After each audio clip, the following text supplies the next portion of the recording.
Thank you, Elaine, for that introduction. It's really nice to be sitting here with Joshua Mack, whom I have known for quite a number of years, but I haven't counted.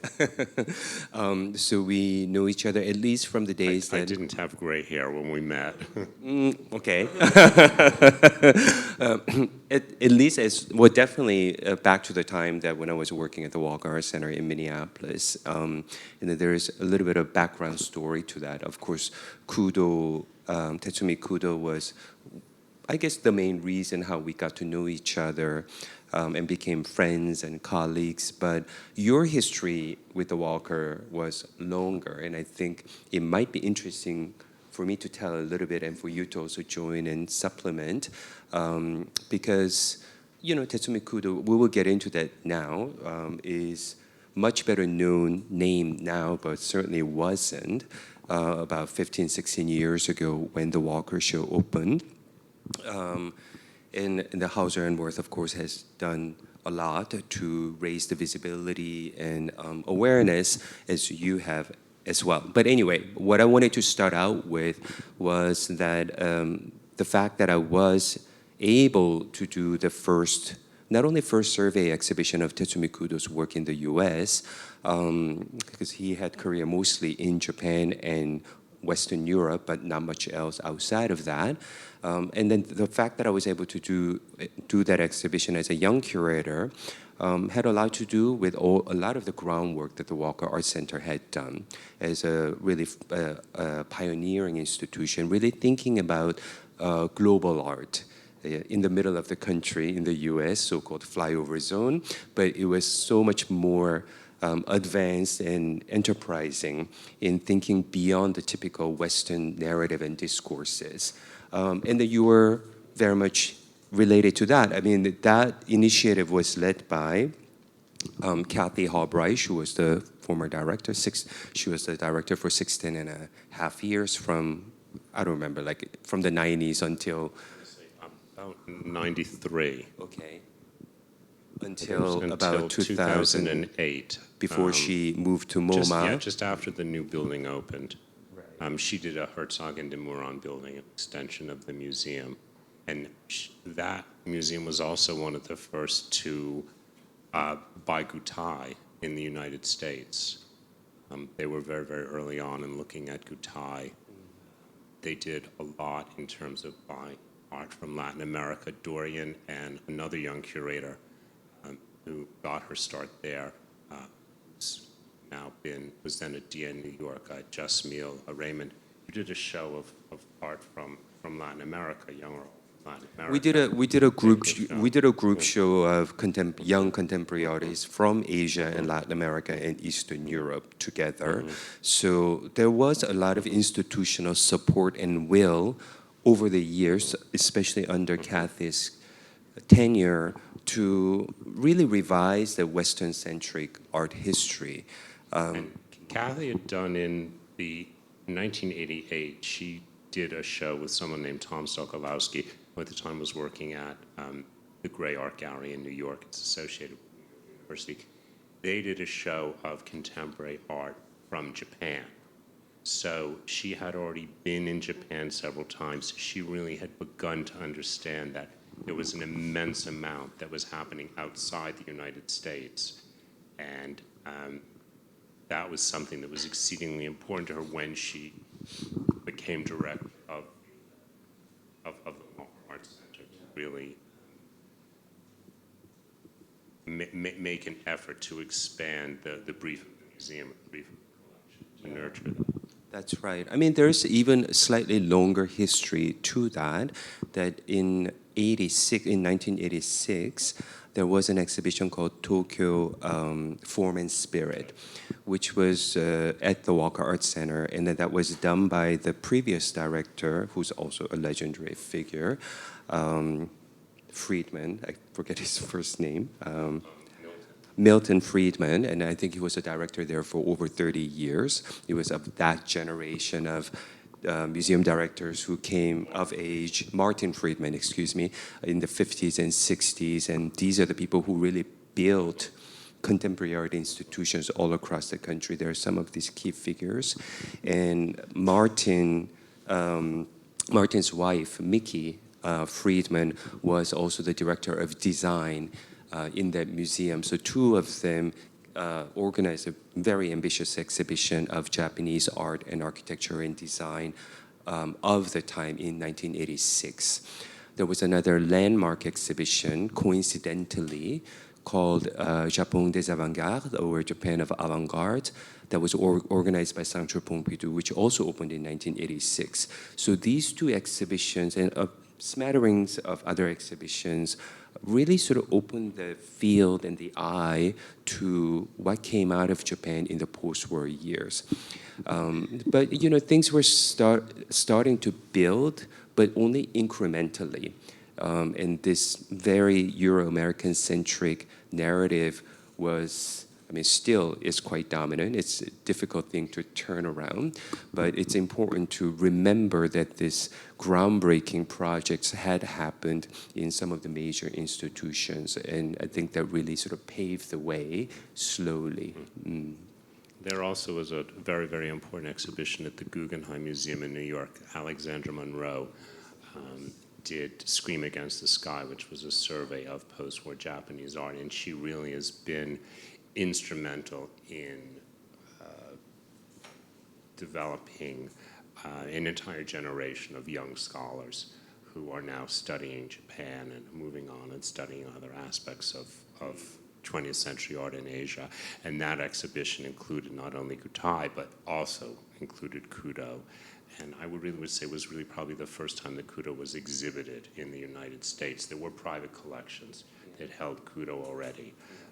But that was really the first time that the work had been seen and been contextualized in a broader narrative. And it had been grouped actually with someone named Miki Tomio, who also was active in Tokyo at the same time as Kudo was when Kudo began his career, and with Kusama, who comes out of something of a similar milieu, but unlike Kudo, who eventually moved to Paris, moved to New York, but I think also was in a different way in her practice, confronting what was a dominant cultural narrative in a particular city and in a particular country, and really pushing against that and fighting against that.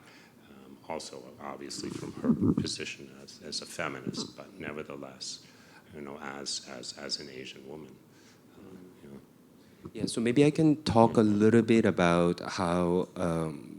I explained the context in which at the Walker Art Center that I was able to do this exhibition, and it wasn't simply because of my own merit or even the merit of Kudo, because of course as an artist who was not known in the US at all, it is a risk for the museum to take, but because there was that history behind that, the museum was supportive of me pursuing this. And in addition to Kathy Halbright, whose name I just mentioned, it was also Philip Van, who was a senior curator at the time, and they went on to be the director of Dia Art Center and the MoCA in LA, and currently in Serralves Museum in Porto. And he was very supportive of Kudo's work. Being French, he was quite familiar with Kudo's work. It really encouraged me to pursue the idea of organizing an exhibition. So once I was given the opportunity, I guess this project really started around 2006 or so. And then there was a very important exhibition for the research, but for Kudo's sort of re-emergence, if you will, because he was also kind of forgotten even in France, where he lived for almost 25 years from mid-1950s to 87 when he came back to Japan. So anyway, but then there was a really good exhibition, a survey exhibition, the art critic Antronche had put together in a space called Maison Rouge, which I don't think is there anymore. And to be able to see that exhibition in 2007 was super helpful for me to really think about learn about Kudo's practice, see a lot of works in one place, but thinking about how can I position now Kudo's narrative in a bit different way than very Francocentric or Eurocentric narrative, which was what I saw. So started traveling to Japan to build relationship with Madame Kudo, Hiroko Kudo, the artist's widow, who was perhaps at first a bit leery of seeing this young curator from the US suddenly showing up and saying that I want to do a big show of your late husband, but very quickly warmed up and became such a staunch supporter. So we decided that we're going to do a full retrospective, starting from the very beginning of his career. And I'm just showing you one of the examples from before he settled on the best known motifs and forms that you see, one of which you see downstairs, cages, that comes. But as he was just starting out in the 50s, I think you can already see certain vitality, but also certain violence, actually. I mean, this is just a found stump of wood that he just drew, hammered hundreds of nails before applying, I think he spray painted, if I remember it correctly. And paper. Newspaper and pieces of paper. And exceedingly important is the idea of the title, Proliferating Chain Reaction. In Europe and the United States, it's too much interpreted as relating to the atomic bomb, but it has to do with a kind of systematic thought that he had even begun to develop then about how things are interrelated. So the idea that things are in a network and that one thing leads to another action that leads to another action, so that his action would lead to another action, that energy is constantly flowing. There's also a duality with nuclear energy, the idea that nuclear energy can be exceedingly productive, but it can also be exceedingly destructive. So that there's always a kind of duality, a negative and a positive, that's playing in his work. I mean, I actually think that using this scientific term that is clearly coming out of nuclear physics or thermophysics, I think at this time, which is just about 10 years after the end of the war, was extremely provocative and even controversial thing. During the 7-year occupation of the US and allied forces of Japan following the war, there was no image or even mention of atomic bombings. So this is just a few years afterwards. So I think he was definitely being provocative.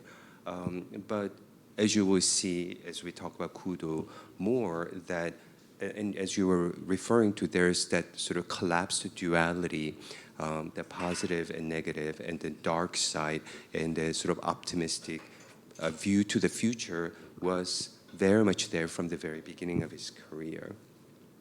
And then another sort of that kind of, what would you call it, that sort of vitality, that the youthful energy, explosive energy, is also evident in this work, which is a canvas. It's an unstretched canvas. And then what you see there are Kudo's footprints and handprints. So, you know, perhaps he was already aware of Shiraga, Kazuo Shiraga, doing his foot paintings, which would have begun just a few years before. But how he did it is, it was a performance, actually. It was a public performance where he was, I think he was dressed like... He was kind of dressed in almost like a judo outfit, and he was boxing with newspaper and a canvas on the wall, and this was on the ground, and it represents his feet. And there's a very early quote that he has, I have on my crib sheet. We live in a battle between ourselves and the external world. And he always spoke of himself as a boxer, that he was always throwing himself against the work, that he was throwing himself against his material to try to understand in the reaction that he had, and of course you as the viewer, in the reaction that you would have, what is your position vis-a-vis that material? What is your position vis-a-vis the world? And of course, when he talks about flowing movement and its condensation in mind, he's talking about his own movement, his own activity with the material, but how that then impacts on his mind, so that he is not necessarily, as the artist, the dominant figure, but is in a level of conversation with broader issues of movement or energy or the material, which is ultimately, or becomes, I think, a metaphor for society and culture and history as is developed in work in the show and later work, particularly as he begins to confront European humanism after he moves to Paris. Yeah. I mean, so the quote you just read really sort of points to very confrontational, pugilistic, and even intentionally provocative attitude. I mean, we have to remember that he was only 23, 24 years old at this time, so full of energy. But I think he was extremely sophisticated in his thinking. And in addition to what Joshua was just saying, that when you look at the archival photos of the performance, then he was accompanied by like American jazz or bebop band. It was a rockabilly band, like dressed in Hawaiian shirts. So that's also, of course, commentary upon the Americanization of Japanese culture at the time as well. So it's going on to another major piece from early years, and then you can see also the continuation of the title, the terminology that is derived from science, which he was very much interested in. He was reading a lot of sort of kind of popular science magazines. This is in the Museum of Contemporary Tokyo collection. I don't know where you found this image of a young Doryun standing in the installation of, actually, this was, one could argue, was the first like a milestone work in 1961-62 called The Philosophy of Impotence, or Distribution Map of Impotence and the Appearance of Protective Domes at the Points of Saturation, which you also see the words that are kind of borrowed from certain scientific language. Yeah, so Joshua is pointing to this sort of transparent spheres, which are the point, quote unquote, points of separation. But they're just plastic salad bowls. So what you also begin to see here are Kusama as a ready-made and found object artist. He was certainly interested in the banal, mundane, everyday, mass-produced materials, as well as detritus of industrialized society. So what you see there, these black things are, or sometimes white, sometimes also pink, are phalluses, and they are, but also they are cocoons as well. So it's not just one form. It is not just about symbols of masculinity and masculine virility, but it's also it's a symbol of metamorphosis and how the larva turns into moths or butterflies through the cocoon stage. Anyway, so this was a very, very important installation that he created and exhibited. I think it was in Yuriumi Angdapangdang exhibition, very important Angdapangdang exhibition. That was an annual exhibition that happened. Young artists who were outside of the typical system, academic system, could show in these annual exhibitions, and you could imagine that this caused quite a stir. And then I think, I can't remember whether this led to him winning this big prize. It was I believe it was a different work, but he won a prize that allowed him, gave him a stipend to travel to Paris and to study. He won $1,500, and he traded in the round-trip ticket for 2 one-way tickets, and he and his wife went to Paris, and of course then they had no money to return to Japan. Right. So this was one of the first things that he did when he arrived in Paris. He had known several artists from Europe in Tokyo, the Austrian artist Hundertwasser, and he almost immediately went to the Venice Biennale, and he ran into Hundertwasser, who began to introduce him into a network of artists and critics in Paris. This, I believe, was a series of happenings that was organized by Jean-Jacques Lebel. Yeah, and there's a very famous picture where I think it was this performance where Ilyana Sonnabend, who'd been married to Leo Castelli, who at the time had a gallery in Paris, is in the audience watching. And these are elements from that installation. Yeah. The Philosophy of Impotence, which Doryun bought for the Walker Art Center. It was Kudo brought it with him to Paris, and eventually was purchased by a Dutch collector who was one of his biggest supporters. And Doryun, in his catalog for the Walker, I think very aptly describes this as a kind of exorcism. So he's dealing with, he's beginning to deal with the idea that we as people, and particularly men, because he was quite a macho person, but he, I think, had a very ambivalent relationship with his masculinity, that we need to shed the idea that we as human beings are at the top of a kind of pyramid that dominates the world and dominates nature. And I think that he felt the human drive to reproduce as something that was emblematic of a certain arrogance that we as people have, or, that we place ourselves above all else in the world, to the detriment actually of our spirit. So a lot of this, I think, had to do with his exercising that, not only encouraging the audience to confront it, but himself.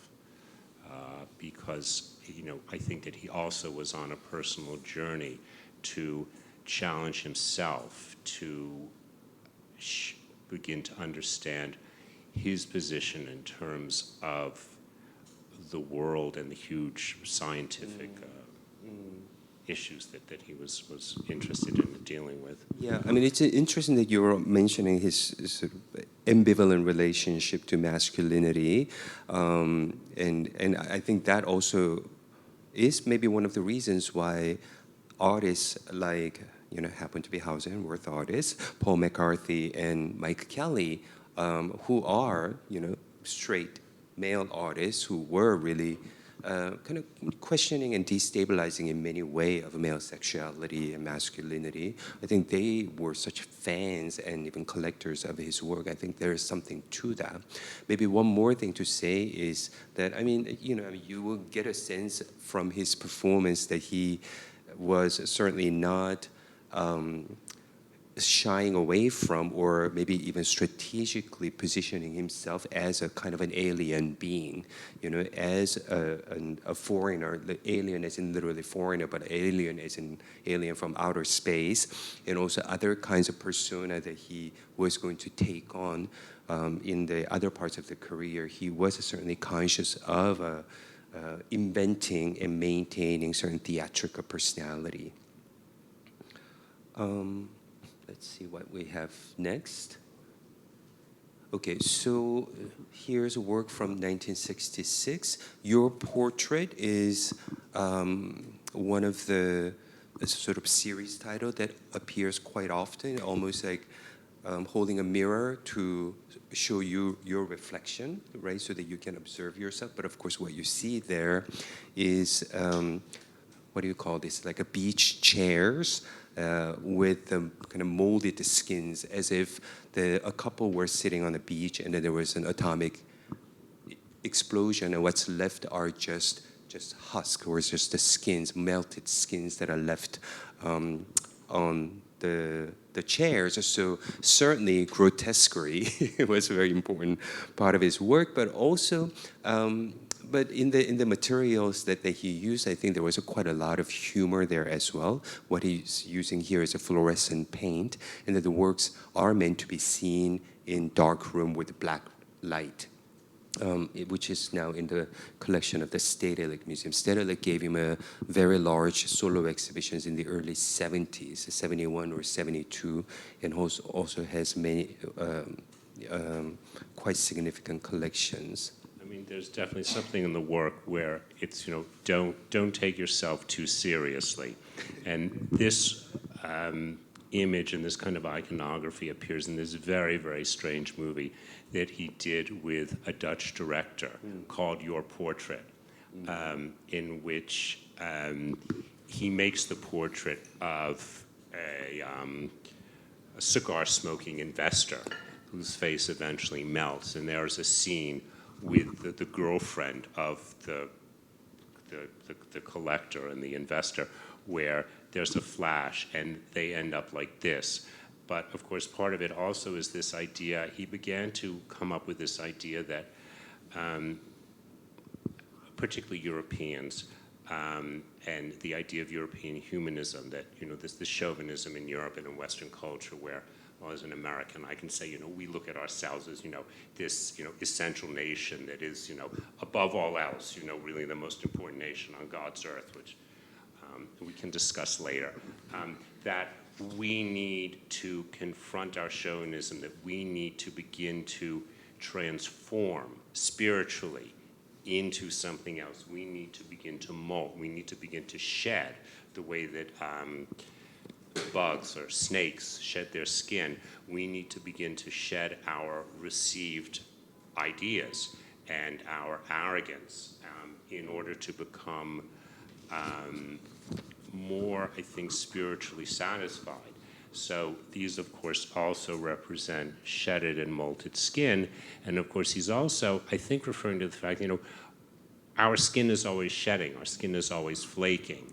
So he's always referring to the fact that we are physical beings, that we are in a process in nature where we are growing, where we are decaying, where, ultimately we will die and our bodies will become something else. And so this is also a reference to, I think, necessity to have a certain level of humility.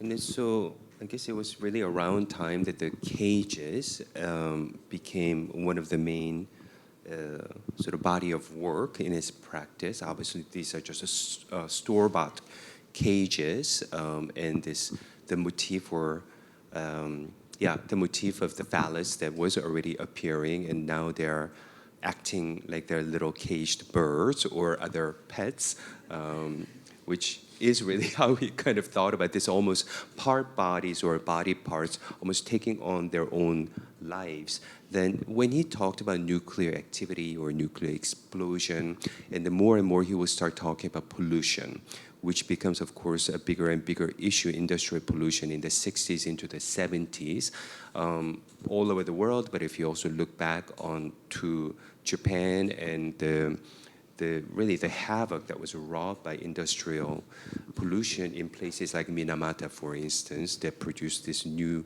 disease. I think this was very much in his head. But in a very typical Kudo fashion, what he said wasn't just anti-pollution. Rather, he would say through pollution and contamination, the humanity will become a new being. So there was this sort of kind of cyclical, paradoxical thinking that was very much in his way of thinking. But I wanted to show you this image. I think you were quickly mentioning Venice. I can't remember just now. But in 1966, he showed up in Venice during the Venice Biennale vernissage period, and this is one of the documentary photos of his guerrilla performance. He wasn't invited, and he was one of the two Japanese artists who were not invited but still showed up and made work. And then the second person is Kusama, who also famously invaded the Giardini the field and then installed about 200 reflective mirror balls, which is called, one of the best known works now, called Narcissus Garden. And she was very politely asked to vacate. So anyway, so Kudo and Kusama, it's quite incredible to think of how these two figures were there at the same time. And these are, one of those kind of amazing art historical coincidences that are now iconic works of post-war art. And I think this is in our collection, quite similar to the one I think Kudo was holding during the performance. I don't think it was no, it is different actually, but of a similar type. Okay. And this is a couple of years later from 1968, and you can see the title there, Homage to the Young Generation, The Cocoon Opens. I think it is one of the greatest sculptures by Kudo that is in the Museum of Contemporary Art Tokyo collection. And the reference to the young generation, of course, is the generation of 1968, May 68 generation in Paris, of course, the great protest and that really became a worldwide phenomenon. And by living in Paris and witnessing this explosion of energy and discontent that he saw from the young generation led to the creation of this work. Again, the motif of cocoon was there already for quite some time, but here the cocoon opens, cocoon that was being carried on a baby stroller, opens, and then what comes out is this gigantic brain that is on the floor, and that is the new brain that is being born. You see a paper shopping bag, which is Monoprix, one of those, like a Marks and Spencer of France, and then the molted skin of the mother, or older generation, I guess, who was pushing the cart. Something, Joshua? Well, I think that in that, and then some of the earlier ones where there's a lot of store-bought material that he uses. And that, I think, is very important because, and also the whole idea of the cage. The work is not meant to be, he didn't mean the work to be a discrete work of art that you would put on the wall like a painting. He meant them to be objects that would infiltrate the living space of the person. And so it's, I believe, very important that he was using and co-opting store-bought materials, that he's using something like a bird cage. He's also speaking about commodification and the way that things were being packaged and advertised in Europe. This is another system that he's thinking about in his work. And addressing the way that individuals react to the commodification, that we need to understand how it is that we fit into the networks of trade and networks of commodification. He felt, particularly in the West, that things like religion and philosophy were becoming commodities that were going to be bought and sold, as quote is like instant coffee, which I think was very perspicacious because, in fact, to a very good extent, religion is certainly in certain parts of the world has become, very, very packaged and bought and sold. So I think it was a way of insinuating into lived environment. Yeah, just moving forward in time, you can see the sort of emergence of a new series of works. There is a series of sculptures that use these blue buckets that, of course, are store-bought. I think this, I believe, is the largest of the bucket sculptures that we were very lucky to be able to acquire several years ago. And then you see this, the metal frame, and then, of course, the signature sculptural features of the phallus and the molted skin and whatnot. And you will also see on the top of the buckets this plastic or other kinds of materials that suggest the greenery, and then from there you see these different wires and vacuum tubes and all discarded materials that are now connected to these body parts or the remnants of human organism that have lost its body, but now being propped up together into a new organism. And then that's what this sculpture is about. In 1972, the catalog was not retrospective at the Stedelijk Museum in Amsterdam. It was his second retrospective in Europe. The first was in 1970 in Dusseldorf.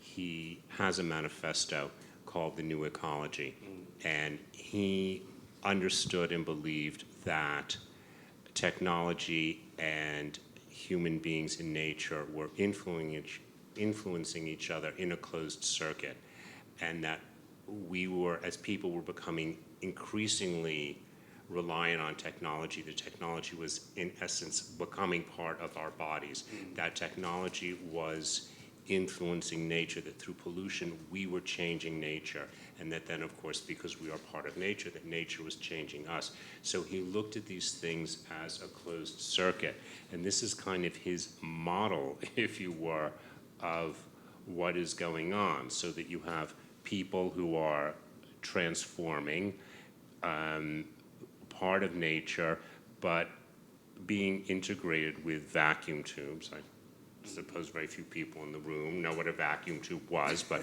they used to be in the back of old radios. That's how computers worked. Yeah. He and his friends would salvage them from the garbage in Paris. There's a thermometer and the wire, so it is a representation of his interrelationship. He felt that we could have two relationships to this new reality. If we had a violent rejectionist type of reaction, that would be this piece. There are other pieces which are more integrated and more homogeneous, which represents an acceptance of it. He didn't see this as something bad. He just felt that this was reality, and that it was important for people to understand that it was happening and to accept it and really to go with it. I think that that was his goal, rather than to be super critical of it. Okay, we can look at another performance. So this was in Kassel in '68, and sort of exemplifying how he was also using these sculptures as a performance props, as you can see. Now, in this case, sort of molded human face, molded and molted, I guess, within this, the cage that is made to. Is it? Okay, you're right. That's right. But also showing you some other examples of cages. This is in the show. This one is very interesting. This is called coelacanth, and the coelacanth is a prehistoric fish. It was known only from fossil records. It was first discovered by contemporary people about 1938. There's a species that lives off the coast of Africa around the Comoros, and then there's one that lives in Indonesia. And my recollection, being that I am of a certain age, is that in the 1970s, it was in the news.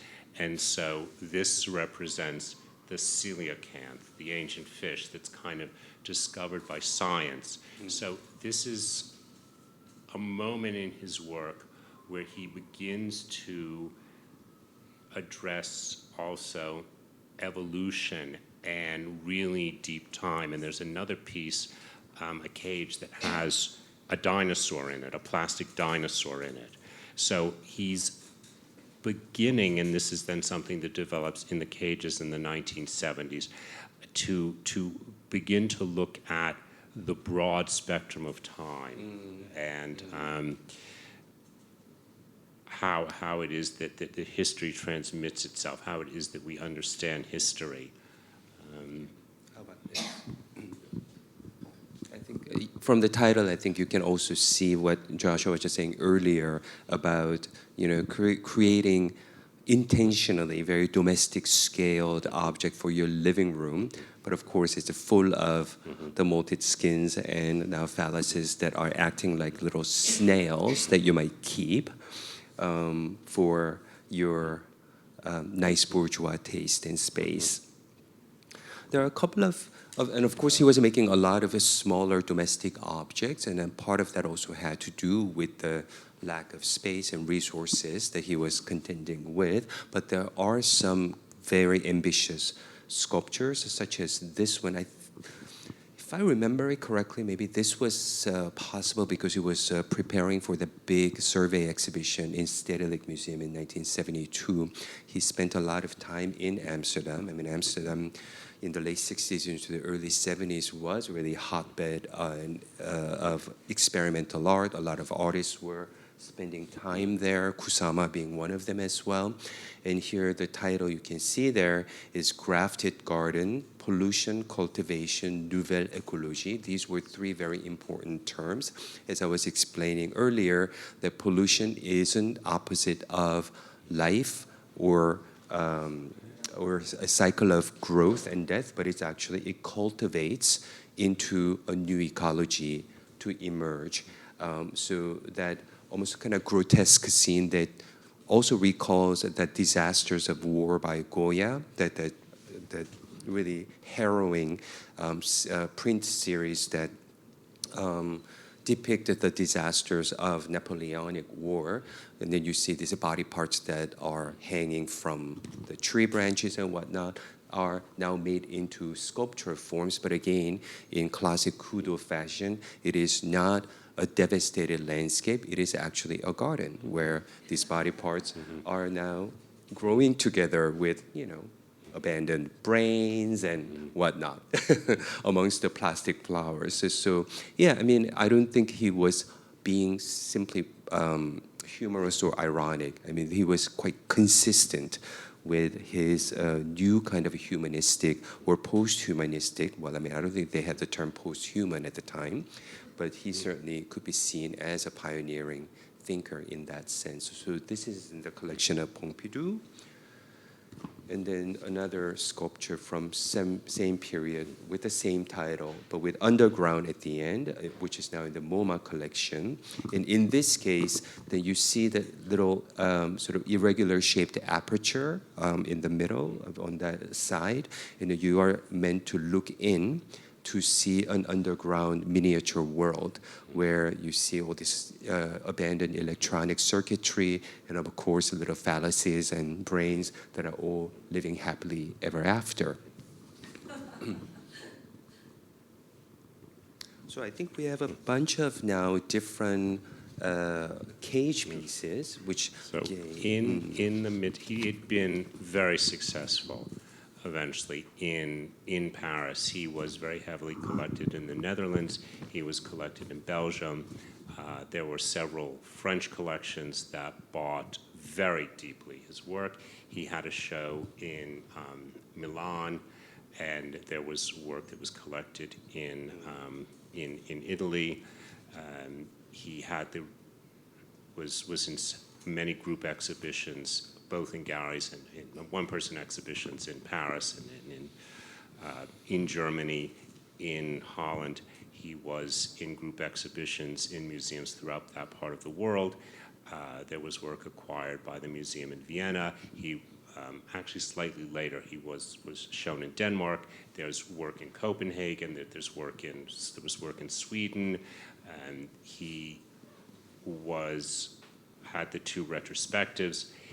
In the 1970s, for those of you who don't remember, the Arabs put an oil embargo on the export of oil, particularly to the United States after the 1973 Israeli-Arab War, and the price of oil skyrocketed, and the international economy fell apart, and there was massive inflation, and the art market dried up, and he was again in economic straits.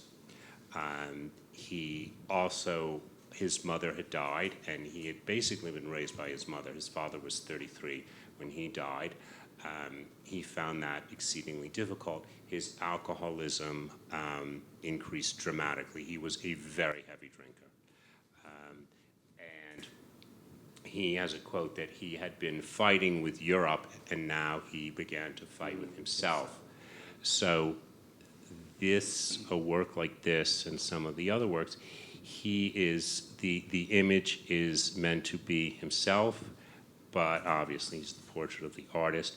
It's meant to be the French philosopher Pascal. It's kind of meant also to be everybody.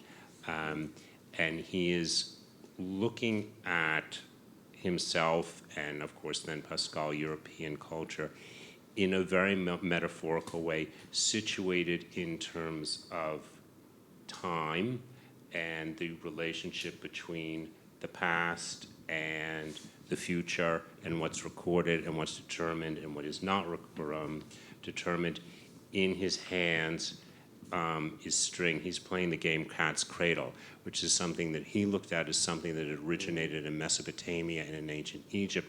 So it is, in his mind, a symbol or a metaphor for the way that cultural material is transmitted across millennium and is recontextualized, and then how people would or should be situated or not situated in it. The balls are meant to represent thoughts or chromosomal heredity, the transmission of ideas. It becomes exceedingly philosophical, exceedingly metaphysical.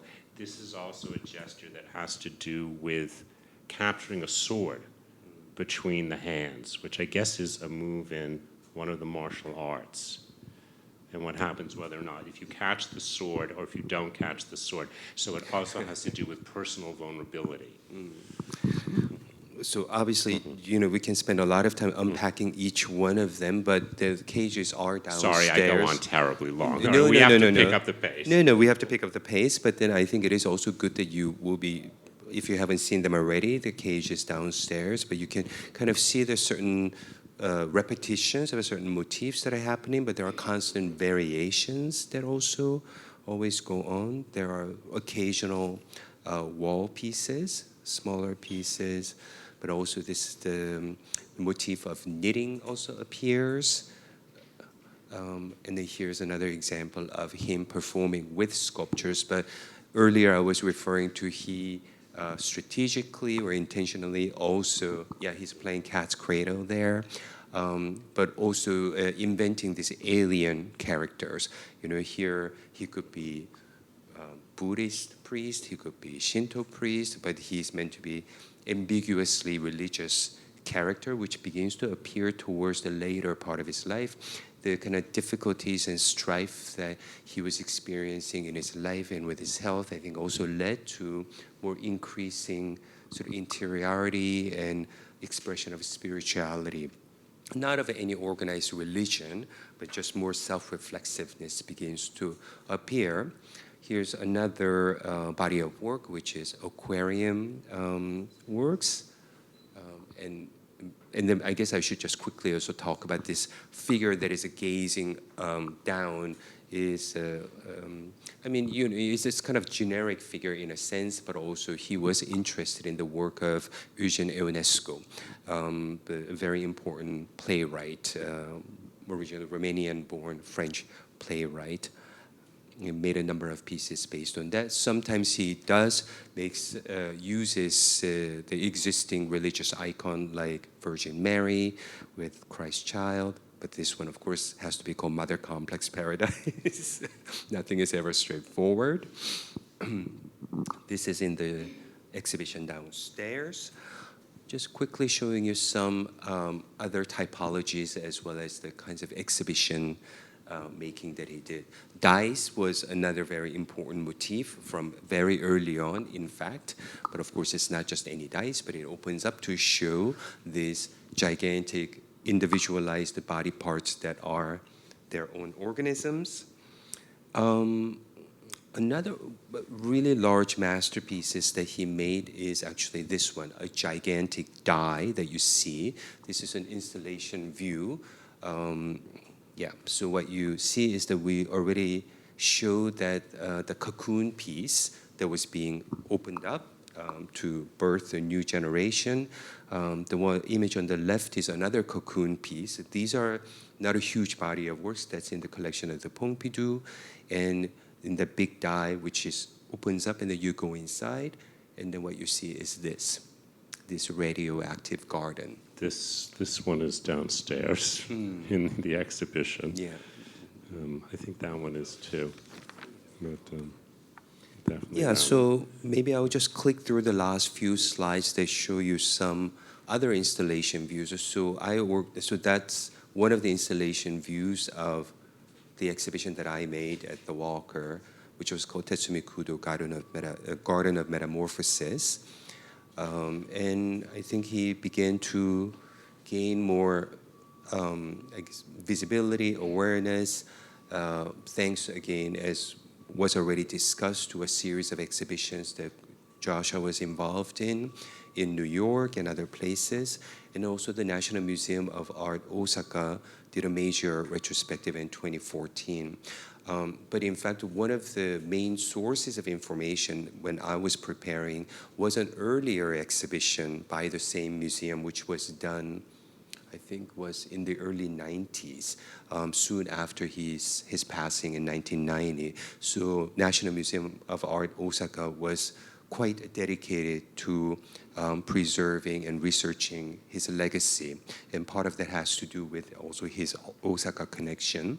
And the same curator who had organized that exhibition almost 20 years later decided to do another exhibition, which was also very, very important. And here is a Hauser Wirth exhibition. Do you want to say something, Joshua? No. Okay. In 2015. Yeah, you can recognize some of the... I could go on all night, so yeah. I'm going to shut my mouth. But you can see like some of the familiar ones, like the graft piece that is in our collection, but also other typologies of smaller miniature gardens, but also terrariums that are built by putting two plastic bowls together. And it goes back to the 1961 installation called Philosophy of Impotence. So, you know, some of these materials come back again and again in his work. Yeah, just showing you some group this of was dies. a retrospective in Germany. There was a very large retrospective in Kassel, which is where Document is held. Right. And then it opened just at the beginning of COVID. There was another retrospective at the Louisiana Museum in Denmark. Yeah, I mean, if I'm not mistaken, I think it's a great German curator, Susanna Pfeffer, who was between these two institutions. She was a Fridericianum, and she's now the director of MMK, or Museum de Moderne Kunst, Modern Art Museum in Frankfurt, who's has been following Kudo and did major exhibitions. So yeah, and I think that's about it. Yeah. Should we take some questions? Or have you run out of time? Maybe one or two questions. Okay. Anyone? Sorry if I missed it earlier, but what were some of his main reasons for wanting his works to be infiltrating one's living space? He looked at the work as, if you will, a little mise en scène of reality. And he wanted them to be, for the viewer to have a reaction towards them in order to begin to understand and to confront the individual's position vis-a-vis the broader context that he was talking about. He called the works, where's my lovely crib sheet, he called them, they were participatory, they were meant to solicit a reaction. He called them reaction catalysts. So he really meant to confront, particularly Europeans, with what he perceived as the reality of their situation, their fealty to their history, their nostalgia for their history. So Complacency. Complacency. So he wanted them to be part of an active exchange that he actually also saw himself as part of. And there are a number of works that, not necessarily cages, that have mirrors in them. And in the title, it's people who are looking at it. So that there are certain works in which you look at it, or the picture of him in Venice, he's wearing those funky mirrored sunglasses that actually are in the archive that Hauser Wirth holds. They're reflective. You see yourself. So it's always implicating the viewer as an active participant. You're not meant to be passive. You're meant to have a reaction. Can you elaborate that is Ionesco? Remember how it started. He was asked to do the sets for a German television production of Ionesco's one-person play called Slime. in which Ionesco was going to play a major participant. And I think it involves with the actor, in this case Ionesco, eventually dissolving or dying. And the tape has disappeared. Nobody knows where it is. No one can find it. Ionesco did not like what Kudo had done. And Kudo came to look at Ionesco. Originally, he thought that he was, shall we say, a fellow traveler, that he had a kind of absurdist attitude that would reveal the absurdities or the lies behind the given philosophies of European society. He came to look at Ionesco as being the epitome of the arrogant European intellectual. And so those works that involve Ionesco, there's a cage in the exhibition here, there's work in the Louisiana Museum in Denmark, and then I think that there's a piece that you bought for the Walker, the Olympic platform. He was skewering Ionesco as the exact epitome of what he was challenging. I mean, if I remember it correctly, we don't have an image here, but the largest piece that involves Ionesco's likeness, because he did mold Ionesco's face, and then so that became the template for all the other faces that appear later. But for the original theatrical production, he also made other body parts using papier-mâché and wax and whatnot. And so there's a big torso that opens up to reveal a spine, and it's a quite gruesome images. And then once, I guess, the relationship fell apart, so he took, there's a Ionesco, and then he took his revenge by creating a big sculpture piece. So there was a big exhibition in conjunction with the 1972 Munich Olympic, which he was invited to. So he made, what do you call those, medal stands, right, for gold and silver and bronze, and then put Munich Olympics logo, painted 1, 2, 3, and then put those body parts of Ionesco on top of them and around them, which is actually a great sculpture, and that's also in the Walker collection now. Thank you.